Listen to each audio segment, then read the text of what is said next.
You are listening to an Unlocked New Models episode. Less than half of our interviews, discussions, audio dramas, or monologues are ever made public.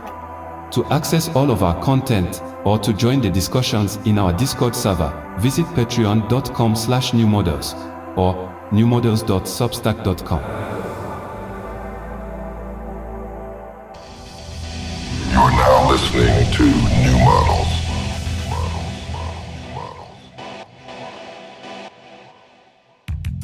Welcome to New Models. The following episode was unexpected. We saw that a rather important figure was making a brief stop in Berlin for back-to-back speaking engagements, so we cold emailed them an invite to the podcast in the slim chance they would read it and have time for us. As well as being a science fiction novelist, journalist, and technology activist, we suspect Cory Doctorow has access to secret biotechnology that makes sleeping no longer necessary, or perhaps enables him to manipulate time itself, stretching mere minutes into hours or days without slowing down the speed of his thought. Because Cory did read our email and agreed to record with us. One of the most compelling cultural critics thinking about the evolving relationships among tech, media, politics, and capital, Cory Doctorow has been a guiding influence on New Models since its inception. Many listening will already be familiar with his popular neologisms, not least the recent concept of enshittification, wherein a tech platform launches from a place of highly promising optimism, attracting a robust user base, only to gradually diminish the value offer until the product is so bad it's actively harming the user, who is, of course, by then, locked in. Cory visited Berlin last week for the Publica conference to speak about Chokepoint Capitalism, his recent nonfiction title with Rebecca Giblin on tech's capture of creative labor markets, and as a book tour stop for Red Team Blues, an anti-finance finance thriller published this spring. With that schedule, our recording time was limited, so we jumped right into the deep end, and Cory obliged by transforming into a yottabyte stream of pure human intelligence, mapping out the systemic forces that drive chokepoint capitalism and the normalization of what we might just shorthand as corporate cannibalism. I'm Lil Internet, joined by my co-host Carly Busta. Our guest is Cory Doctorow. Let's get into it.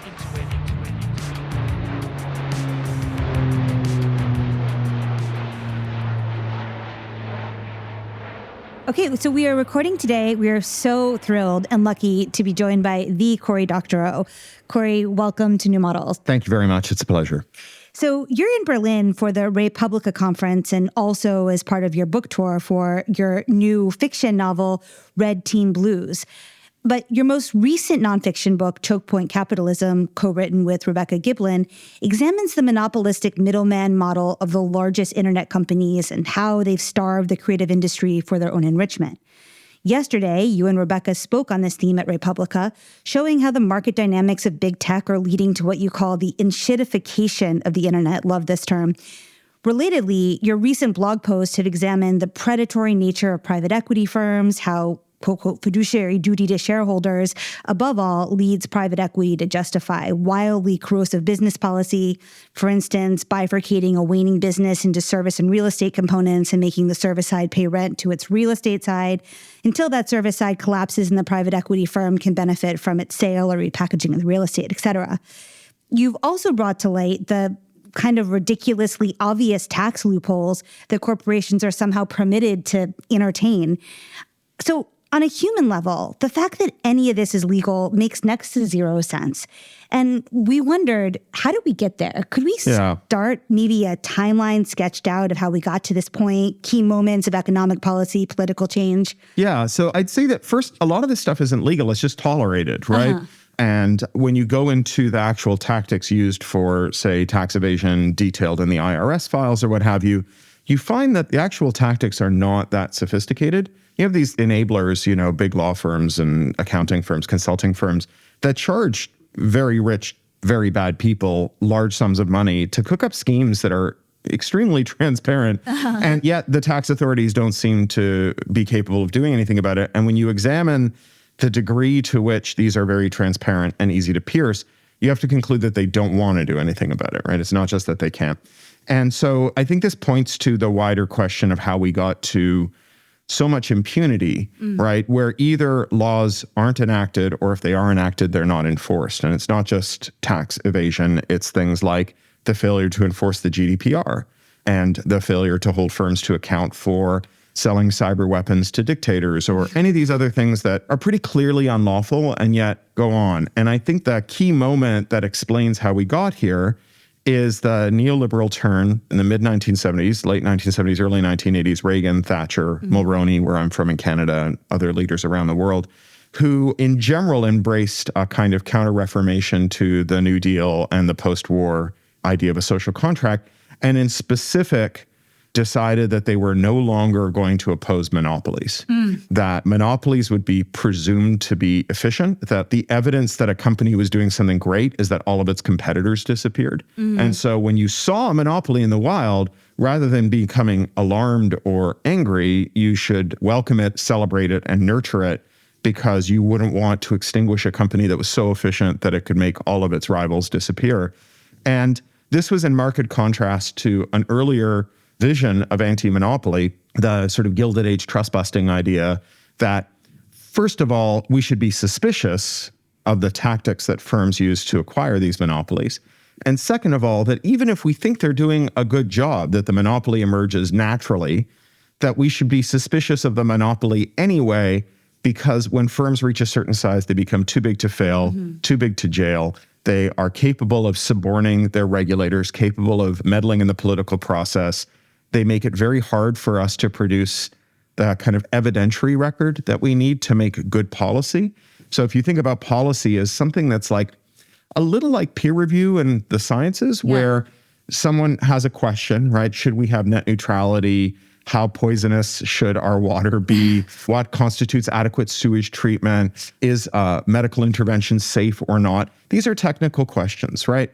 In a naturally occurring market where you have lots of stakeholders, hundreds of SMEs, small and medium enterprises that are all competing in this, some of them will have some self-serving answers, right? This drug is safer than it might appear. You know, think about the Sacklers and Purdue Pharma saying opioids are safer than we thought, right? But then you'd have other people who, for reasons that aren't necessarily even public-spirited, but are themselves parochial, like maybe someone who sells an alternative to opioids as a painkiller or as a sedative, might come forward and say, actually, here's our evidence to show you why this is not as safe as you think, and our drug is safer, right? So you would expect to see this adversarial process that would produce the good evidentiary record that a referee in the form of a regulator could choose.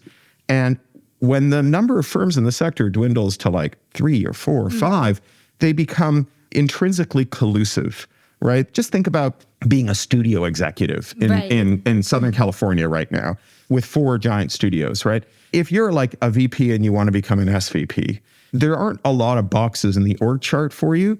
And generally the way that you end up becoming an SVP is by moving to a rival firm when they have a position open up and you jump over there. So think about even like in tech, Sheryl Sandberg jumping from Google to Facebook, because Sheryl Sandberg was never going to be the COO of Google, right? But she could become the COO of Facebook.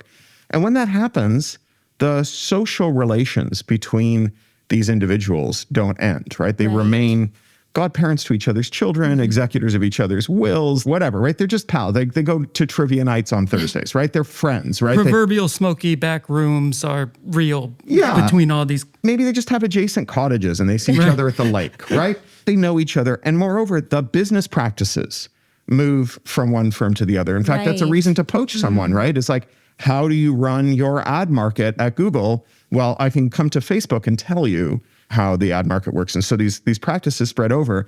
And so when, say, a regulator in a telecommunications ministry or department says, is net neutrality good? You've only got like 5 ISPs, right? They all show up and they say net neutrality is terrible. And then you get like small neighborhood ISPs, academics, civil society people who show up and say, no, it's fine. And the big carriers, they turn around and they say like, how many people do you support on your network? Because we got 50 million subscribers, right? Don't listen to these guys. And then, make things even worse. The largest firms, when they get that big, they become very opaque, right? Their operations become very hard to understand. And so this is one of the reasons that even governments that want to curb corporate power tend to recruit top regulators from within large firms. Why you see this revolving door. because it's just like, who understands how Right. Comcast works except for someone at Comcast? And so, you have this like string of FCC chairs in the United States where Tom Wheeler, the good one who gave us net neutrality under Obama, cable lobbyist. Ajit Pai, the bad one who took away net neutrality, Verizon lawyer, right? There's not anyone in the pipeline who can come in and regulate. And so all of this combined produces this concentrated corporate power, which then begets impunity. And I don't know how much time we have. I can tell you, I've got a story about this if you'd like. I mean, maybe yes. Okay, sure. Anecdotes are always So helpful. in the UK, under the coalition government, there was a drugs czar, the top regulator. It was a psychopharmacologist named David Nutt. Very, very brilliant. And Nutt was concerned about the fact that there was a duopoly that ran all the spirits and another duopoly that ran all the beer.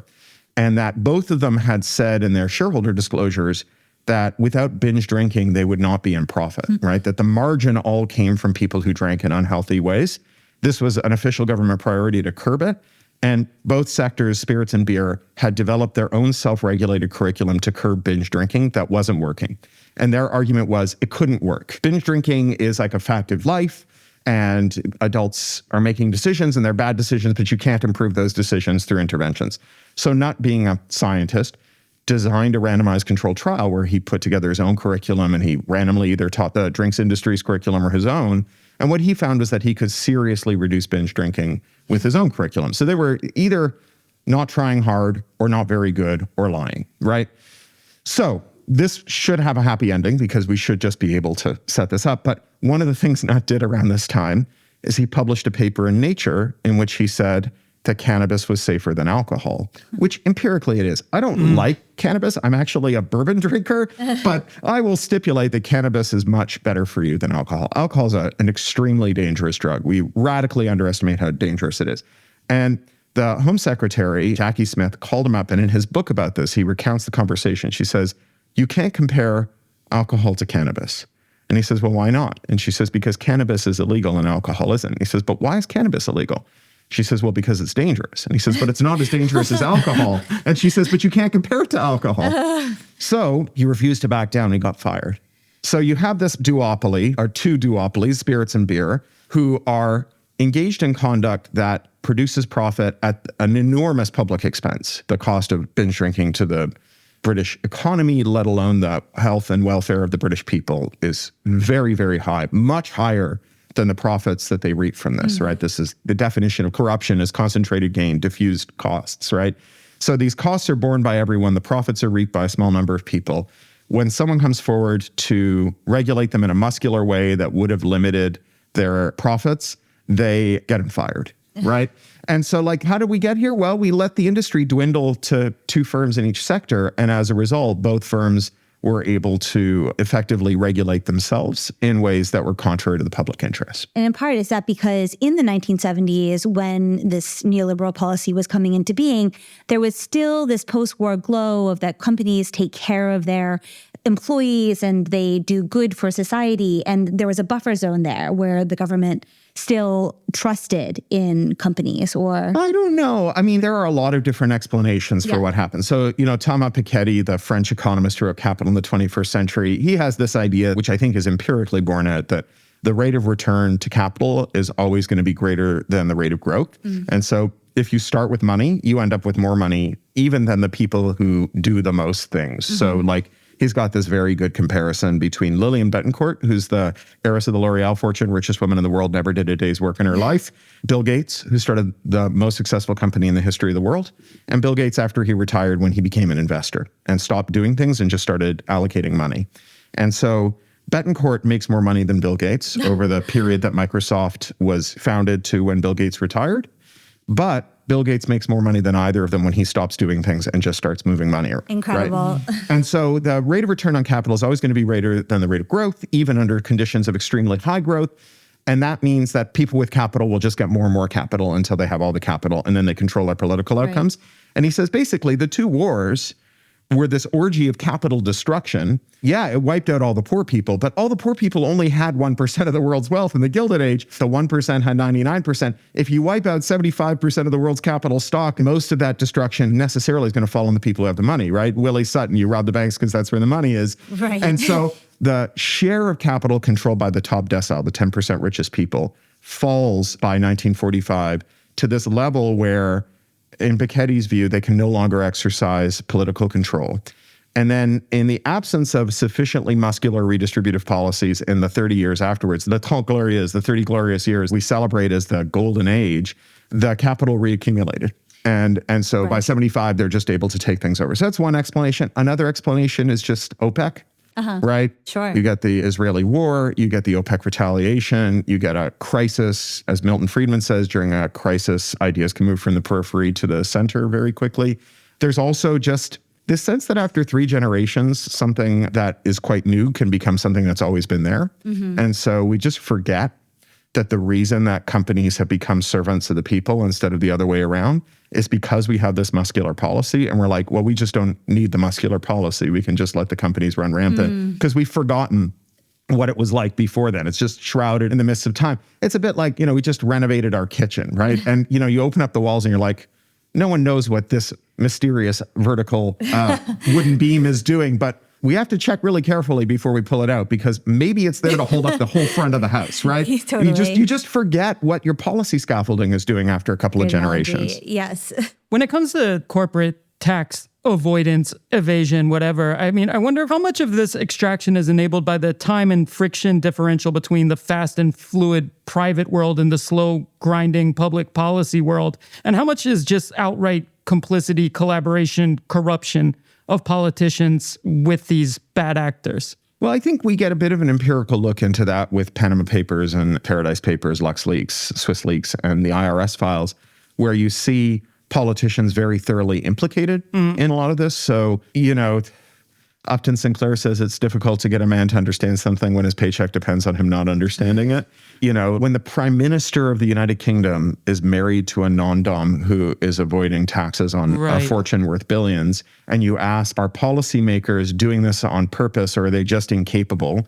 I think at the very least we can say even if he was capable, he wouldn't be interested, right?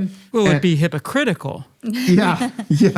And then you look at, again, the nature of the frauds, and they're just not that complicated by and large. That's the most striking thing. Yeah. They seem so obvious. Yeah, they really are. And also, some of them seem like predatory on the people who are hiding the money. So there's this structure that's like, okay, we're going to take all your money and we're going to hide it inside a Scottish trust. But then we're going to make the officers of the Scottish trusts numbered companies in Gibraltar.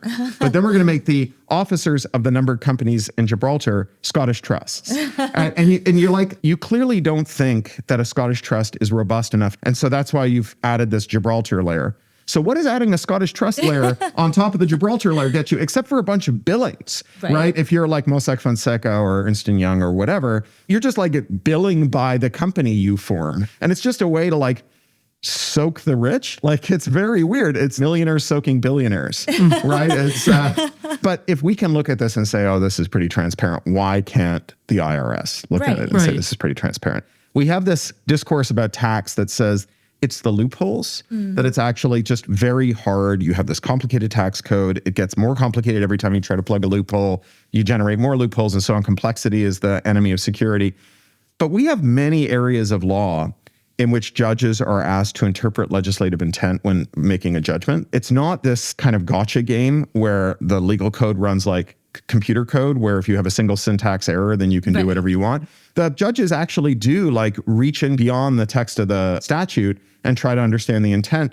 And they have to, right? We have these arguments about textualism and so on that says, oh, no, you should just look at the text. But oftentimes the text leaves you with unresolvable questions that have to be resolved through trying to understand intent, right? What the Supreme Court is for. Yeah, well, hypothetically. I mean, and even the textualists of the Supreme Court do this all the time because there's just no way to make sense of the law purely as a textual matter. It can't, right? So the one area where we're like, someone left a comma out, therefore you don't owe tax on $3 billion is in tax law. And so, like, if we can make the choice in other highly consequential areas of both civil and criminal law to think about a legislative intent when we consider defense, we should be able to apply that standard in tax. And the fact that we don't means that we don't want to. Right. Of course, the idea that these companies, left hand paying the right hand, paying back the left hand, tax avoidance strategies are irrational, or that the corporations evading taxes are even bad actors is totally inaccurate if profit is the ultimate good, which it is in shareholder capitalism. Yeah. You see, ESG, environmental, social, and corporate governance, as an attempt to maybe establish an alternative to the incentive metric of profit, essentially aiming to like retune the fundamental physics of capitalism. But in practice, ESG has proven to be kind of a greenwashing boon for corporate actors. I wonder if you could give us your brief take on ESG and this general incentive strategy of targeting the most fundamental metric to improve corporate responsibility. Yeah. So first of all, shareholderism, I think, is overdetermined. Like what it really is a catch-all excuse. Because if I'm the manager of a firm spending my investors' money and I give everybody a raise, I can go to my investors and say, I gave everybody a raise because I think it'll make them more productive. I can also cut everyone's pay and say, I cut everyone's pay because I think they will continue to produce at the current level without needing more pay. Neither of these are empirically testable questions, despite what the Harvard Business Review would have you believe. Even if a firm does give everyone a raise and productivity goes up, or if a firm cuts wages, there's no way to say a priori which one's going to work. And even post facto, when you look back and you're like, profits went up, you can't even know for sure that the profits went up because of what you did. So shareholderism just becomes an excuse for doing whatever the hell you feel like, right? ESG, you're right. There's a lot of greenwashing in ESG. Carbon credits are kind of exhibit A here, just this fraud-riddled market for lemons where you have land trusts buying forests that are already wildlife preserves and can't be logged, but then saying we're never going to log this forest and getting a carbon credit. And then the forest burns down and the carbon credit continues to circulate, right? Like, this is just like fraud from top to bottom. And really, like anytime you see a carbon neutral business, either they're lying to you or they have been lied to. That's just not going to happen. And there's an extent to which the 5 stages of grief, which I'm aware do not replicate part of the psychological replication crisis, but they're a useful framework for understanding things. It's bargaining, right? It's like, can't we just keep letting markets decide all of our capital allocation, all of our resource consumption, rather than having some kind of democratically accountable institution that does this? And as we come closer and closer to an undeniable climate emergency that threatens all of these firms and their bottom line and the survival of everyone who works at them, we get this sweatier and sweatier bargaining, like, well, how about if we just do capitalism this way? Or how about if we do it that way? And, there's a certain degree of realpolitik. Like I read and really enjoyed Kim Stanley Robinson's Ministry for the Future. Oh, yeah, same. And part of that book is like, we just need to give everyone who owns oil stocks that are in the ground trillions of dollars, right? The people who destroyed the planet need to be given a bribe. And I recoil from that idea. But on the other hand, maybe it will work. But then we've got people who are monsters, who are trillions of dollars richer, who can then use those trillions of dollars to do terrible things. So like, I don't know what the answer is, but I think that ESG really is at best bargaining, right? Yeah. That said, one thing that I'm interested in is ESG funds that are putting money into litigation finance, where you have people bringing massive civil suits against companies that poison their land, particularly indigenous people who have been on the receiving end of the worst conduct from extraction firms, who then just go after them and say, all right, well, you add up all of our lives and all of our land and so on, you get a civil number that's worth billions of dollars. Seeing that litigation through in a court in the global north is very expensive. There's a case in an article recently about this in the Financial Times where it was representing Indonesian farmers who'd been wiped out by an oil spill. And they literally sent people around on motorbikes to these remote farms that had no roads to them. You have off-road to each farm to sign up each farmer to be a plaintiff in the suit. But then you get hundreds of millions or billions of dollars out of these firms. And what you're doing is, yes, you're getting some justice for the people who've been injured, although not as much as you would if it was just governments doing it and assessing fines and making them whole, because the law firm and its investors take a bunch of money out of the settlement. But what you're really doing is you are changing the market dynamics for literally toxic behavior, because some of those profits are not going to disappear into fines. They're going to show up in punitive damages. And then where you have regimes that allow you to get damages and cost, you get this very weird and interesting dynamic where the more the lawyer spends suing you, the more it ends up costing you when they win. Right. I mean, that's so interesting how you just framed that. I'd never thought of that before. That, okay, you can make bumper stickers and come out and protest and all that's fine and good and build community solidarity, and that's fine. But what is most effective is to create some kind of legal body, which is like apples to apples to the corporate entities. And so transforming something that's incredibly dispersed and unorganized and showing it in parallel. Yeah. And incentives matter, right? Firms respond to incentives. They don't pollute because they're sadistic. They pollute because it makes them money. It's a cliche to talk about the death camps in Germany. I was just thinking of this analogy. But there was a very good review in the American Prospect of a couple of books about private equity that brought up the history of I.G. Farben's private death camp that was 4.5 miles from Auschwitz, which they originally had slave laborers from Auschwitz march to, but it was so unwieldy that they bought 25,000 slaves, preferentially children, from the Reich to live in this death camp. And this death camp was much deadlier than Auschwitz. The average life of a slave was only 3 months. The SS complained to Berlin about the cruelty of the death camp. And Farben did not do this because they were cruel, right? Auschwitz was the charnel house it was because of cruelty. Farben's camp was as cruel as it was because it was profitable. Right. Right? And there's a famous story when people ask the extent to which Nazism was ideological versus like sort of military nationalistic.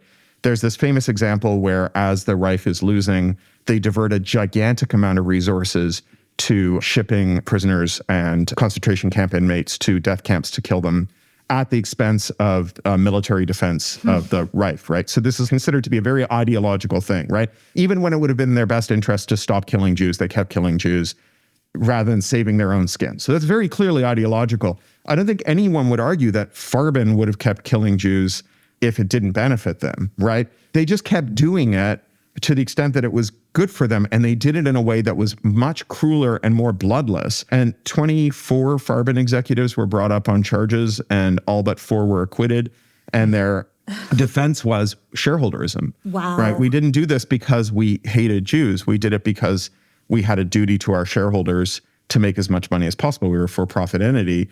And so, again, like Godwin's law, we're talking about Nazi comparisons, whatever, but these companies are engaged in conduct that is far more sadistic than anyone would do for mere racism, right? I come from Canada where we've had a program of genocide against Indigenous people for 450 years. And that program is extraordinarily cruel. And yet, when you look at what mining and extraction companies do in Indigenous communities, it's much crueler and much more efficient, because sadists are also kind of disorganized, right? They're not organized around like a super efficient process, right? Yeah, they're just engaging in this sort of disordered conduct. Whereas people who are doing it for profit, capitalism can organize very efficient processes in this way. And so this is all a long-winded way of saying one of the things I worry about with litigation finance is that I can easily imagine a means by which litigation finance, driven by profit and not by ethics, could be uncoupled from the social goal that we want. It's entirely possible that we can make litigation finance very profitable without making it very unprofitable for bad firms. Right. And so, yeah, it's great that we've got a kaiju to fight the other kaiju, right? But let's not forget they're a kaiju, right? They're not on our side, I mean, in your blog post, just as a follow-up, you extend this example to what's happening in retirement homes or in different care facilities. And also we see this starting to creep into digital structures. It's a similar vector of the financial bottom line is this justification that trumps any kind of human thriving or what the presumed goal of such a corporation would be. I mean, care homes have been periodically rocked by scandals about sadistic individuals who work there, interns who beat people up or nurses who euthanize people or whatever, right? This has happened before, but these are, I think, correctly seen as aberrant. No one set up the home to do this, although some of them may have said, this is a possibility and it would be expensive to prevent it, so we're just going to live with the possibility that this is going to happen. But when private equity takes over these homes, they do things like reduce the number of workers to a skeleton crew or even to 0 for long periods. And then they say things like, well, you're on a shift that, depending on whether or not we can get other workers, might be extended to 36 hours. And if you leave, we will swear out a criminal complaint against you for patient abandonment, right? And so like, that's a highly efficient, it's not like a disordered, psychotic, frenetic thing that people do because they're gripped by bad ideas or bad brain chemistry or trauma or whatever. That's a thing where people just sit down and they like make a PowerPoint presentation. They have a spreadsheet, they put a number in this box and the number in that box goes up and they're like, we're going to put that number in this box, right? And it's much more cruel than the mere sadism gets you. Totally. Because of its organization. Yeah. So fentanyl killed 100,000 Americans last year. And I started to think about it as the metaphor for this current stage of capitalism. Fentanyl and its analogs are a market-optimized ersatz for real heroin. It costs a fraction to produce, is shorter acting, and more difficult to quit. It's also far more likely to kill its users. The same logic that leads cartels to start selling fentanyl instead of heroin is not some devious criminal logic. It's the fundamental logic of finance capitalism. It's easy to think of the internet or metaverses VR as maybe a ersatz fentanyl version of life given to the masses as the real material reality is hoarded by the few. You have an uncanny ability to sniff out and make clear this myriad of economic exploits driving inequality and rewarding sociopathy. But I can't help but feel there's a more philosophical, ontological, or generally woo-woo aspect of our condition today that might actually require a more woo-woo solution. Same. I really enjoyed your essay titled "The Swivel-Eyed Loons Have a Point," in which you express sympathy with conspiracy theorists in the UK. I mean, as absurd as QAnon is, Epstein really was part of a secret cabal of pedophile billionaires who really did manage to suicide him and get away with it. If you read conspiracy theories like myths or religious texts, metaphorically operating on many levels, you'll find some truths in them. And conspiracy theories are actually narratively and emotionally powerful enough to motivate people to storm the US Capitol building, while the problems that are threatening people's basic physiological well-being, many of which you very effectively point out, can't even get people to pay attention en masse. So finally, the question, is there a place for deliberate conspiracy theorizing to be like the propaganda or culture jamming of the 21st century? And to just extend, what kind of cultural, philosophical, spiritual tools do you think could actually get people to go through the painful process of metaphorically quitting fentanyl and actually doing something about the parasitic AI of financial capitalism and its CEO human agents that are slowly killing us and the planet? Wow, that's an excellent question. I want to say, fentanyl is a street drug. Yeah, it's easier to synthesize than heroin, easier to smuggle and so on. So yes, I think you're right that this is just market logic applied to a kind of Laffer curve of narcotic smuggling, right? It's like, how much do you have to spend? How much do you get? Here you are, right? And a locked-in customer base. And a locked-in customer base, that's right. The enshittification of heroin. Yeah, very true. So I think that there's a psychological trick that is played by every bully, which is the trick of inevitabilism, that all the things that you like about the world are inseparable from the things that you don't like. And if you stand against the things you don't like, then you stand against the things that you like as well. So the best example of this is Matt Bors's character, Mr. Gotcha, where you've got someone typing on an iPhone like, we should make things somewhat better. And Mr. Gotcha is like a Redditor in a fedora, pops out of a well, because he comes out of a well, actually, and says, and yet you're using an iPhone to say that. Very interesting. I'm very smart, right? As though wanting to have a means by which you and your friends can talk to each other or even organize with each other is somehow not separable from being spied on or extracted or manipulated or abused in some way. Margaret Thatcher, she said there is no alternative, right? If you want to live in a society which has material prosperity, you also have to accept that we can't have labor unions, that we have to let corporations get as big as they want and so on. And, this cites facts, not in evidence, right? It's basically what Dante put over the gates of hell, abandon hope, all ye who enter here. And what I think narrative can do, thinking about science fiction here, which I think you can think of QAnon as a kind of fantasy, right? What narrative can do is not predict a different way of living in the future, but contest the inevitabilism narrative and say, like, actually, we can imagine ways of separating these phenomena. This is what the Luddites did. They said, yeah, let's have looms, but let's have them operated in ways that are beneficial to workers and that share the prosperity. And in particular, I mean, we don't know this about the Luddites because history is written by the winners and the Luddites lost. What the Luddites were really angry about was that these looms were so easy a child could use them. And so their bosses went and kidnapped Napoleonic War orphans from London's orphanages and then indentured them to 10 years of servitude in the dark satanic mills where they were like beaten, starved, mutilated, and killed by these machines. Robert Blincoe is one of the survivors of this, wrote a best-selling memoir that became the inspiration for Oliver Twist. Like Oliver Twist is basically Luddite fanfic. Wow. And so the idea that we can only have machines if we allow children to be mutilated in them is on its face just like wrong. Like it's not hard to imagine a counter narrative.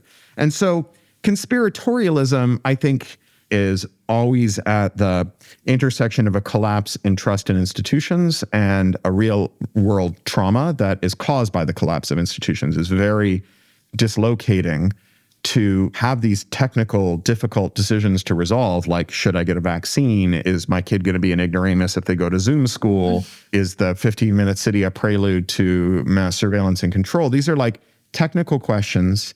And if you don't trust the institutions to answer them, and if you don't have the technical background to answer them, you end up looking to someone who sounds like they know what they're talking about. And particularly if that person can say something that you know to be true that everyone else says is false, right? Like the system is rigged.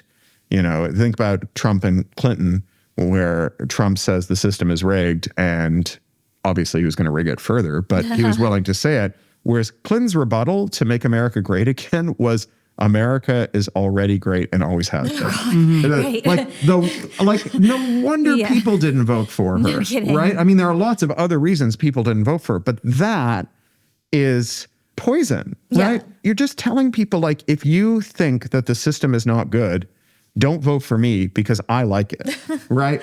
And so anyone who the system isn't serving isn't going to vote for the person who says America is always great. Right. And we also deprive them of a hero role of being able to fix the system as a people, right? Which is an important participatory role. That's right. And so what I think narratives can do, not conspiracy theories, but narratives can do, is they can vaccinate us against the inevitabilist story, the stories that says, if you want to search the internet, you've got to be spied on, or if you want to talk to your friends on the internet, you got to be spied on. If you want life-saving drugs, you have to accept that these companies are going to leave people to die by pricing them out of their price range. All of these things that are kind of bound up in the helplessness that people feel, we can contest that helplessness, right? And we can contest it with stories, not to predict, but to inspire, and also to contest, to just make people say, wait a second, I saw you palm that cart, right? That there is an alternative. These things don't go together. No one came down off a mount with 2 stone tablets and said, Larry, Sergey, stop rotating your log files and start mining them for actionable market intelligence, right? This was a choice. We remember when you made it. You know, people give Google all this stick for don't be evil, but, you know, there's a much better thing to be angry at Google about, which is if you go back to 1998 when they published the PageRank paper where they describe Google, in like the 3rd paragraph, they say, now, the one thing we're pretty sure of is you can't run a search engine that's ad supported or it's going to all go to shit, right? And like the fact that they said that in 1998, and then when they had their IPO, they kept 51% of the voting shares, and they wrote this letter to the shareholders saying, like, we're going to retain control of the company so that our unique and singular vision is never compromised by market forces. And it still happens, right? Red Team Blues. Yeah. As an act of maybe hyperstition, we could say, or functioning in this way of giving us narratives. It addresses cryptocurrencies, this idea of trustlessness, and the sort of ways in which we all have lied to ourselves, or people have in good faith maybe, but still there's a wetware issue in the trustlessness. Right. Do you want to just connect what we just said to Red Team Blues and your science fiction in general, which is a very important component of the work that you do? So Red Team Blues is a techno thriller. It's my latest novel. It's not a techno thriller in the sense that Bruce Sterling defines techno thriller, which is a science fiction novel with the president in it. The president is not in this novel. But it's a novel about a guy called Marty Hench, who's a forensic accountant, semi-retired, 67 years old. He's been in Silicon Valley for 40 years, unwinding every scam that finance bros can think of. You know, when he first encountered the spreadsheet, he was like, I'm going to use this to find money because everyone else is figuring out how to use it to hide it. And I'm smarter than them. And Marty's about to retire, but his old friend calls him back for one last job. He's a guy who's a tech legend, a cryptographer when crypto meant cryptography, not cryptocurrency. who has unwisely created a cryptocurrency of his own, which, because he's very good at his job, is now worth more than $1 billion. But he has even more unwisely hidden a backdoor in the cryptocurrency, the keys to which have now gone missing.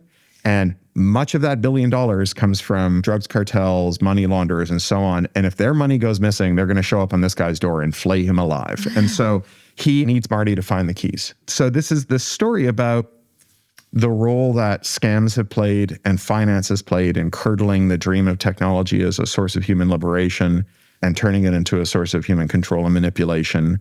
And it's also a story about trust. You know, I was somewhat traumatized by the cryptocurrency bubble because so many of the people who agree with me on things like we should be more decentralized and more private and censorship on the internet should be harder, all fell into this rabbit hole and we had these big rifts.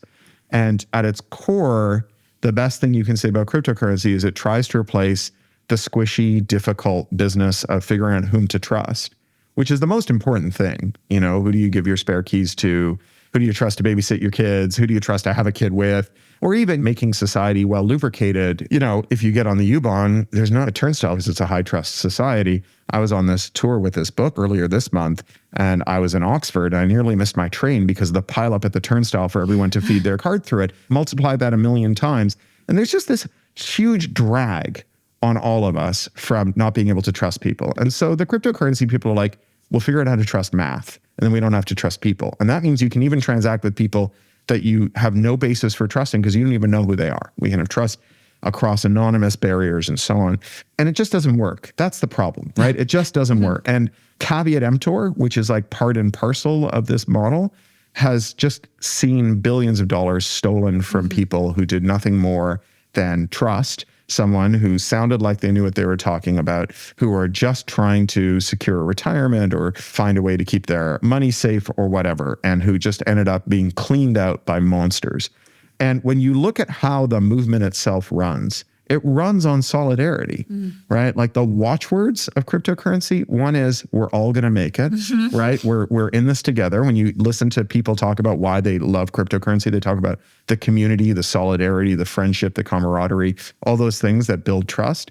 And so this is like this very weird thing where people who are sworn to the cause of eliminating solidarity do so through this highly solidaristic means, and only really value this to the extent that solidarity is a piece of it. So when, you know, the Ethereum blockchain's first smart contract was hacked and $50 million was stolen from all the pioneers of Ethereum, they all got together and they said, you know, we've got this blockchain that we've built and it can never be altered, but we're all going to get together and split this blockchain and reverse a transaction that we've sworn we would never reverse. And if you look at the forensics on early years of Bitcoin, which is even more maximalist than Ethereum, there was a long period in which the biggest Bitcoin boosters who all knew each other had sufficient holdings that any one of them or a few of them in concert could have stolen all the Bitcoin. And they didn't, because even though their entire worldview is built around this homo economicus, take what you can get, caveat emptor, they also were just ethically committed to Bitcoin and did not undertake this action, even though it would have benefited them. So even the greed is good people don't act like greed is good. And Yochai Benkler made this observation once about the greed is good idea, which is that even if you go to Wall Street and go down to the playgrounds and you watch the stockbrokers having their toddlers play in the playground, they're shouting, "Timmy, share," right? And even though like their whole orientation is never do that, because like nobody wants to live with a 3-year-old who acts like an Ayn Rand character, right? It's like the worst thing you can imagine, right? Like so much of that upbringing is teaching them not to, right? Teaching them not to maximize individual utility and instead to think about the people around them and the duty they owe to them and fairness and kindness, right? And so Red Team Blues is about how much of what we love about technology is about maybe a little patrician or a little bit patronizing view where people really felt a duty to the internet and tried to take care of it. The book is dedicated to my late friend Dan Kaminsky, who's a security researcher who on 3 separate occasions found bugs that would have potentially shut down the whole internet and worked with a whole group of people to develop patches, distribute those patches, and fully patch all the core infrastructure before the bugs were revealed, right? Not because anyone was paying him, just because he felt this sense of duty to the internet, right? The history of the internet is just full of stories like that. And so despite the fact that finance has really done a curdling number on technology and the dream of technology for good, the underlying mechanisms are still all driven by kindness, duty, solidarity, trust. All those values that they claim can be jettisoned because markets can make them obsolete.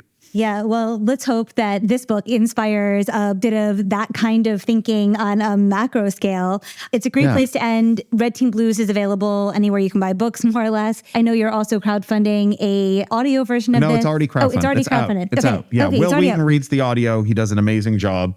You can buy it Libro.fm, Downpour, even Google Play. They all carry it. But Amazon and Apple, which is just a front end for the Amazon store, they don't carry it. Got it.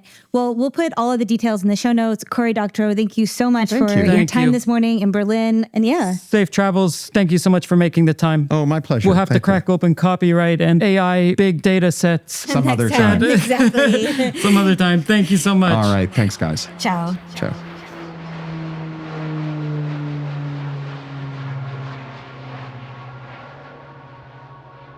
Thank you for listening to the New Models podcast, and thank you, Cory Doctorow, for coming on the show. Not surprisingly, Cory has a podcast as well, which you can find on craphound.com, mostly comprising of Cory reading from his recent essays, articles, and novels, and bookended by some additional commentary and updates. It's a great way to keep pace with his prolific output from his excellent blog at pluralistic.com. On the heels of his novel Red Team Blues, Cory has not one but 3 new books forthcoming this year, including Internet Con: How to Seize the Means of Computation, which will be published by Verso. Check the show notes for links to everything. Meanwhile, back at New Models HQ, the reading group for Willem Flusser's Communicology, led by political scientist Kevin Munger, kicked off on Sunday. Word has it that new top models are being scouted in the breakout rooms. In parallel, another New Models incubated group, Collapsology, is getting ready to release a zine and card game synthesizing their multi-year thinking around climate collapse, polycrisis, the actors, and the stakes. We're hoping to bring both these projects to you this summer in some public format late July in Berlin. Stay tuned for details on all. For now, we hope our fellow dwellers of the Northlands are enjoying the 4 a.m. sunrises and late-night sunsets, and our 2023 glow-in-the-dark New Models Berlin shirt is the perfect way to light up even the shortest of nights. You can get one or our 2023 New Models World shirt at shop.newmodels.io. Coming up, an interview with artist Simon Denny and a special report checking in with David Yoakum, Madeline Cash, and Chloe Waif Material on the latest from downtown New York's Scene Incubator. That's all for now. Thanks for tuning in and see you next episode. This has been a New Models production. Music and mixing by Lil Internet. For more, visit patreon.com/newmodels or newmodels.substack.com.